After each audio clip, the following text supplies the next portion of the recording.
mogla ispod maske. I u biti najgori dio mi je bio kad sam morala skinuti masku pa opet pjevat. Jer ja i ljudi u publici ne idemo skupa, ali mi je bilo super ispod maske, baš sam se dobro zabavila.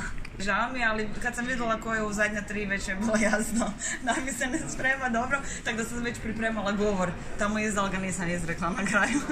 Pa bilo mi je teško skrivati identitet, s tim da nemam ja baš puno prijatelja, tako da u biti bilo mi je teže skrivati se od pratitelja, zato što ja ne volim baš lagati, onda sam ih morala ghostati cijelo vrijeme i što mi je bilo užasno žao, jer mi je bilo slatko da su me prepoznali, ali eto, bili ste u pravu, šta da kažem.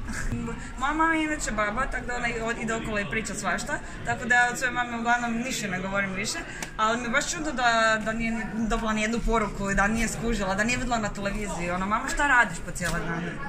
Ja sam baš htjela titliničar, mi on bio onak kao neko dijete, neki razigrani lik i to mi je nekako odmah sjelo, znala sam da ću se moći razbacivati i svaki. Nemam favorita, znam da ljudi biraju kao po izgledu maske, ali ne mogu se odlučiti ko mi je favorit, iskreno. Makar Lisitorsko srce mi se čini kao da ima kao neki cool karakter, tako da evo rekla bi da je ona moj favorit, jer je tako tkačena.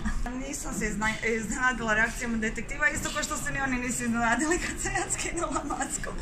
Tako da ne znam, ali mi je bilo drago napokon da im potvrdim ono što su sumnjali